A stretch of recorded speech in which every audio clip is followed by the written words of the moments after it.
Baik, kita lanjutkan kembali dialog kita. Tadi dikatakan oleh Mbak Prita dan Bang Misbakun bahwa ini adalah kado terindah di tahun baru. Apakah Bang Fitra juga setuju dengan statement ini atau punya analisis lain?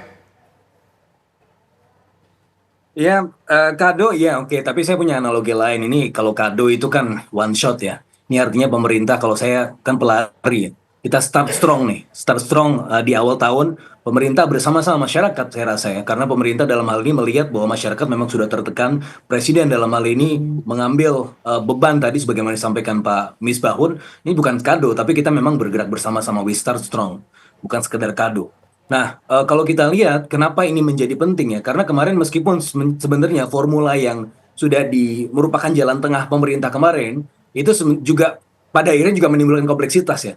Meskipun kita juga melihat bahwa atau berdasarkan beberapa hitungan, saya sendiri juga menghitung bahwa aspek regresif dari PPN yang sebelumnya terjadi tahun 2022 dengan formula yang kemarin itu sebenarnya tidak kemudian menjadi beban yang cukup regresif lagi karena banyak exemptions dan kemudian ada paket counter cyclical yang dilakukan oleh pemerintah.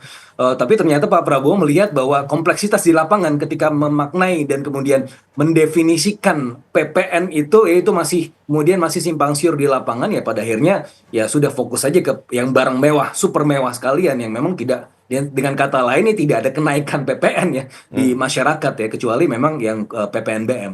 Nah, ini saya rasa merupakan satu paket counter cyclical ya yang saya rasa cukup baik ya untuk kemudian mendorong konsumsi masyarakat di tahun 2025 ya. Makanya saya sebut sebagai start strong karena selama tahun 2024 ya, meskipun di awal tahun 2024 kita melihat bahwa pertumbuhan ekonomi kita berhasil di atas 10 tahun terakhir ya, rata-rata 5,11%. Tapi kemudian setelah itu trajektorinya turun terus ya. Di kuartal kedua 5,05%, kemudian di kuartal ketiga menjadi tinggal 4,95%. Dan kita melihat bahwa dari sisi demand itu juga turun terus ya secara trajektori. Inflasi juga termasuk yang paling rendah selama 3,5 tahun terakhir. Bukan artinya ini baik, ini artinya adalah tanda-tanda memang ekonomi memang sedang melemah dalam konteks demand. Begitu juga dari sisi supply, PMI 5 bulan terakhir juga sedang tertekan. Nah, dalam kondisi seperti itu, maka info yang atau paket kebijakan yang seharusnya baik, ketika tidak hadir informasi yang baik itu menjadi misguided juga. Dan saya sepakat bahwa Pak Prabowo lebih tegas ya, kemudian menetapkan bahwa oke lah, udah daripada repot, udah fokus saja di barang mewah, yang mana masyarakat paling bawah, menengah ke bawah itu tidak mendapatkan beban yang berlebih-lebihan. Bahkan ada paket stimulus yang masih jalan ya, selain yang 38,6 triliun tadi, kalau hitung-hitungannya kan secara umum overall 265 triliun.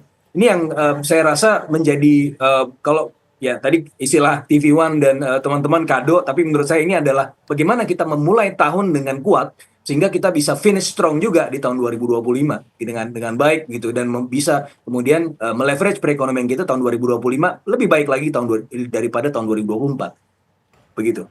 Baik, saya ingin ke Bang Misbakun. Ini kan kita lihat bahwa selain kenaikan PPN ini ada juga paket stimulus yang disiapkan oleh Pak Prabowo atau oleh pemerintah. Nah, apakah ini cukup untuk menjaga stabilitas dan daya beli masyarakat? Pilihan kita kepada barang mewah itu sebenarnya sebuah stimulus tersendiri.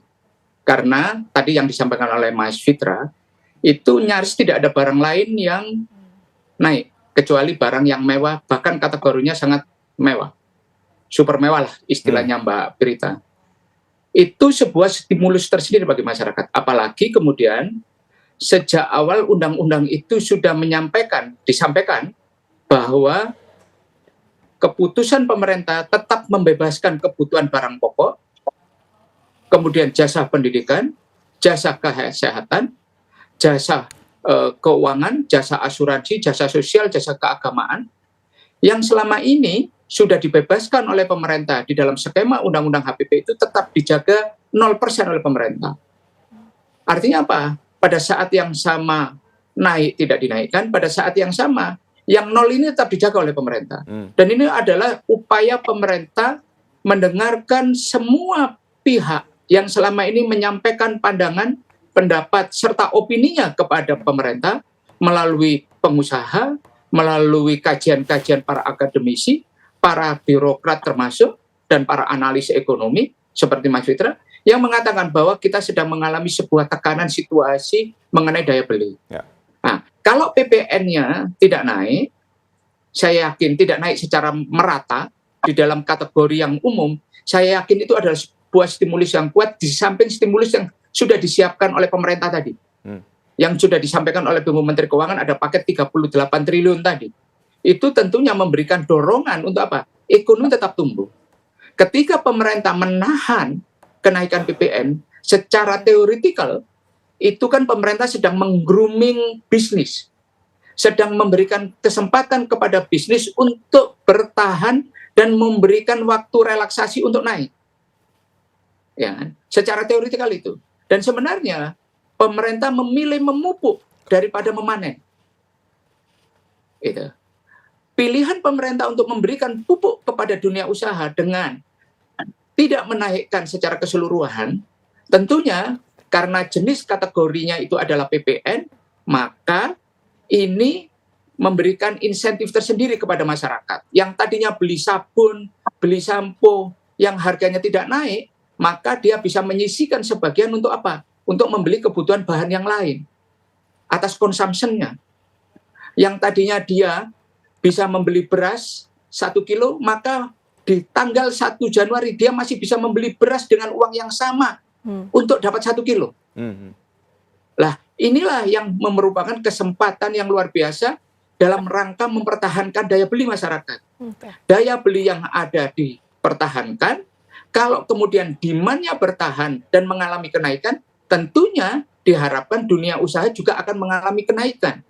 Karena apa?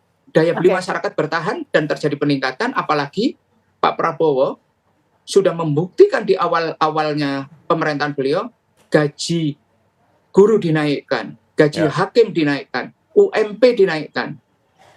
Diharapkan dengan terjadinya kenaikan ini di tahun 2025, kemudian PPN ditahan, maka terjadi peningkatan consumption kepada masyarakat. Biasanya masyarakat yang masuk dalam kategori UMP dan kemudian PTKP ini, hampir semua penghasilan mereka dipakai untuk mengkonsumsi. Nah, ketika konsumsi ini dipakai oleh mereka, diharapkan akan memberikan tarikan demand pool kepada pertumbuhan. Gitu. Bang Misbakun. Dorongan demand ini, tarikan ini, diharapkan memberikan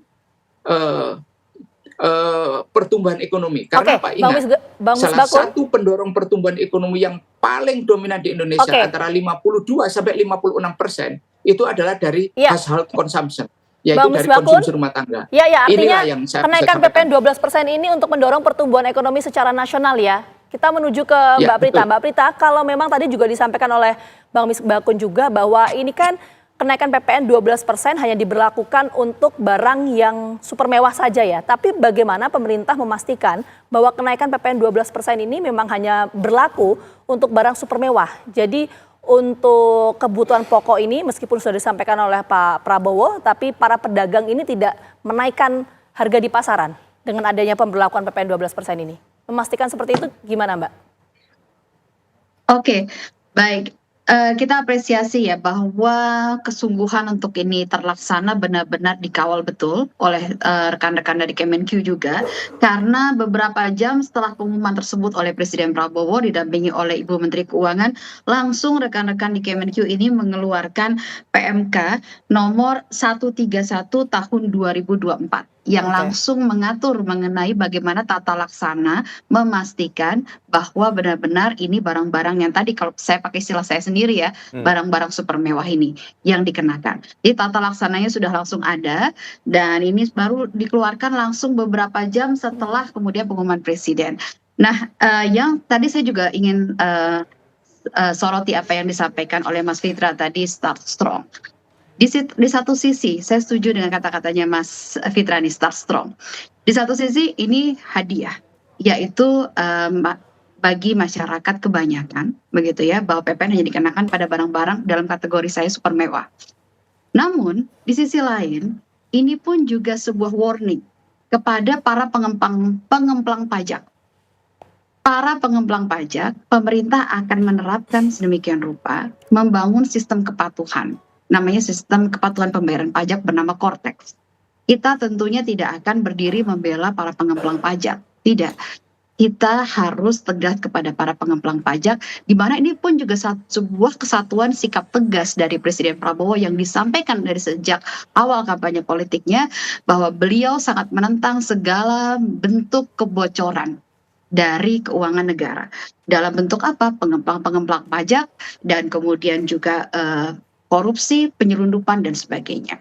Dan semua kebocoran itu akan berupaya ditutup sedemikian rupa untuk apa? Untuk lagi-lagi digunakan untuk membangun kepentingan masyarakat, kepentingan masyarakat luas. Kalau kita melihat ya, dalam RPJMN 2025 hingga 2029 ada 3 pilar utama yang menjadi fokus pembangunan dari pemerintahan Pak Prabowo dan juga Mas Gibran di sini. Adalah pertama adalah pengentasan kemiskinan, pembangunan sumber daya manusia Indonesia, dan kemudian juga adalah menuju pertumbuhan ekonomi 8%.